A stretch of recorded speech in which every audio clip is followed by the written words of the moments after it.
પાલનપુરની નામાંકિત ગોવિંદા સ્કૂલે પલટવાર કર્યો છે। થોડા સમય અગાઉ ગોવિંદા સ્કૂલમાંથી જે શિક્ષકો 11-12 સાયન્સના શિક્ષકો ચાલ્યા ગયા હતા તેની જગ્યાએ હવે ગોવિંદાએ ગુજરાતની નામાંકિત એલએન અને અમદાવાદના સાયન્સના કોચિંગ ક્લાસ ચલાવતા આઈઆઈટી અને આઈએસ કક્ષાના શિક્ષકો હવે પાલનપુરની ગોવિંદા સ્કૂલમાં 10, 11 અને 12 સાયન્સના વિદ્યાર્થીઓને ભણાવશે।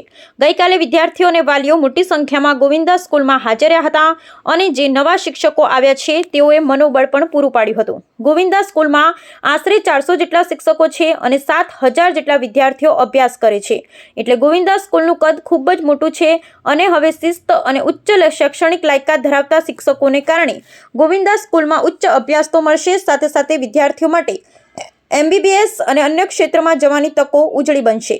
જોકે આને વિદ્યાર્થીઓ ને વાલીઓએ પણ હવે ગોવિંદાનો એક નવો સ્વર્ણકાળ આવશે તેવું જણાવ્યું હતું। ત્યારે નવા આવેલા જે શિક્ષકો જે શૈક્ષણિક લાયકાત ધરાવે છે અને જેને લઈ આગામી સમયમાં ગોવિંદા ગુજરાતમાં ટોપનું સ્થાન પ્રાપ્ત કરે તો નવાઈ નહીં। નમસ્તે, હું એક વાલી તરીકે આજે અહીંયા ગોવિંદા ટ્રસ્ટમાં એમ કે હાજરી આપી તો મેં જાણ્યું કે જે નવી ફેકલ્ટી આવી છે એ બધી જ આપણને સંતોષકારક રીતે એમનું રિઝલ્ટ આપે એવું મને લાગ્યું એમના વાતો અને એમને બધાની વાતચીત પરથી। તો અમે મારી બેબી અહીંયા ધોરણ 10માં ભણે છે તો મને વચ્ચે થોડું એવું થયું કે શું થશે, પણ રામચંદ કાકા પર મને પૂરો ભરોસો હતો કારણ કે હું 2013થી આ સંસ્થા સાથે જોડાયેલી છું અને કાકા કંઈક સારું નવું એવું કરશે અને એમણે કરી બતાવ્યું। તો હું પૂરું સંતોષી છું કે એમણે બહુ સારી ફેકલ્ટી લાવી અને તમે પણ બધા અહીંયા આ રીતે ધોરણ 11માં એડમિશન લો તો તમને પણ બહુ સારું રિઝલ્ટ મળશે એવી હું આશા રાખું છું અને મને પૂરો વિશ્વાસ છે કે બહુ સારું રિઝલ્ટ મળશે જ આપણને।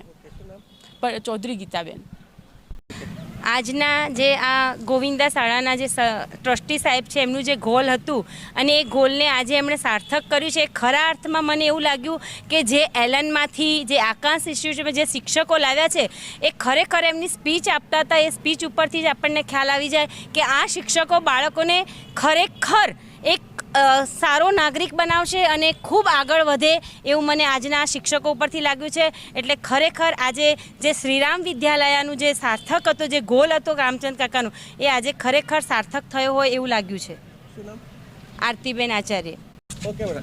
હું સ્ટાન્ડર્ડ 10 ઇંગ્લિશ મીડિયમમાં છું। મને આ સંસ્થા બહુ ગમે છે, આ ફેકલ્ટી બહુ ગમે છે। હું 11માં અહીંયા જ રહેવાની છું। Thank you. મને અહીંયા બહુ ગમે, અહીંયાના શિક્ષક બહુ સારા છે, બહુ સરસ ભણાવે છે, એમની ભણવાની સ્ટાઇલ પણ બહુ સારી છે। મને અહીંયાનું સંસ્થા બહુ ગમે છે। મારું નામ મંસૂરી સીઝા છે।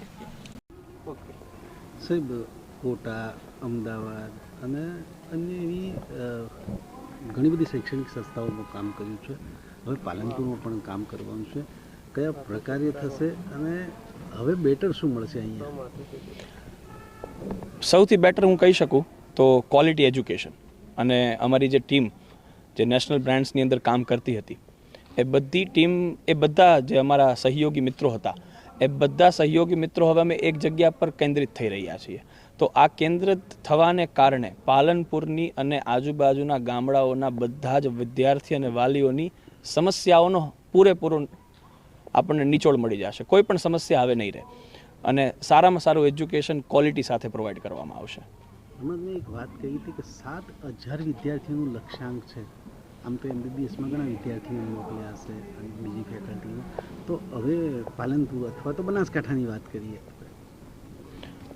અમારો લક્ષ્યાંક એવું છે કે આજે નહીં તો કાલે પાલનપુર એક એવું સેન્ટર છે જ્યાં અમે ગુજરાતના કોટા તરીકે એને બરદાવી શકીએ અને આજે નહીં તો કાલે અમે આને ભારતના સારામાં સારા એજ્યુકેશન સિટી તરીકે જોવા માગીએ છીએ। એટલે અમે બધા મિત્રો આ સેન્ટર પર આવી અને અમારી પૂરી ક્વોલિટી અને પૂરી મહેનતને પીરસવા માંગીએ છીએ। માતૃશ્રી SS ગોવિંદા ફાઉન્ડેશન પાલનપુર શ્રીરામ વિદ્યાલય દ્વારા આજે ધોરણ 11 બ્રિજ કોર્સમાં પ્રવેશ મેળવવા માટે વિદ્યાર્થી અને વાલીની એક મિટિંગ રાખવામાં આવી હતી, જેમાં શ્રીરામ વિદ્યાલયના ધોરણ 10માં અભ્યાસ કરતા અને એના સિવાય સમગ્ર ઉત્તર ગુજરાતમાંથી 10મા ધોરણમાં અભ્યાસ કરતા વિદ્યાર્થી અને વાલીએ આ મિટિંગમાં ખૂબ ઉમળકાભેર ભાગ લીધો છે અને એમની હાજરીથી અમને પણ પ્રોત્સાહન મળ્યું છે। અમારી સંસ્થાએ ગુજરાતી મીડિયમ નીટમાં 2 ફિઝિક્સ, 2 કેમેસ્ટ્રી અને 2 બાયોલોજી એમ 6 શિક્ષકો એને નવા એપોઇન્ટ કર્યા છે, જે ગુજરાતની સર્વશ્રેષ્ઠ ફેકલ્ટી છે. બાયોલોજીમાં જે સાહેબો અમે સિલેક્ટ કર્યા છે એ સાહેબોના વિડીયોના સબસ્ક્રાઈબર લાખોની સંખ્યામાં છે. એવા ફિઝિક્સના પણ એવા ટીચર્સ છે અને એવા અમારા કેમિસ્ટ્રીના શિક્ષકો પણ છે. એટલે 6 શિક્ષકોની અમે આજે નવી એપોઇન્ટમેન્ટ આપી છે. એની સાથે JEE અને ઇંગ્લિશ મીડિયમ નીટ માટે પણ 2 ફિઝિક્સના ટીચર, 1 કેમેસ્ટ્રી, 1 બાયોલોજી અને 1 મેથ્સ, આમ 5 શિક્ષકોની નવી એપોઇન્ટમેન્ટ આજે અમે આપી છે.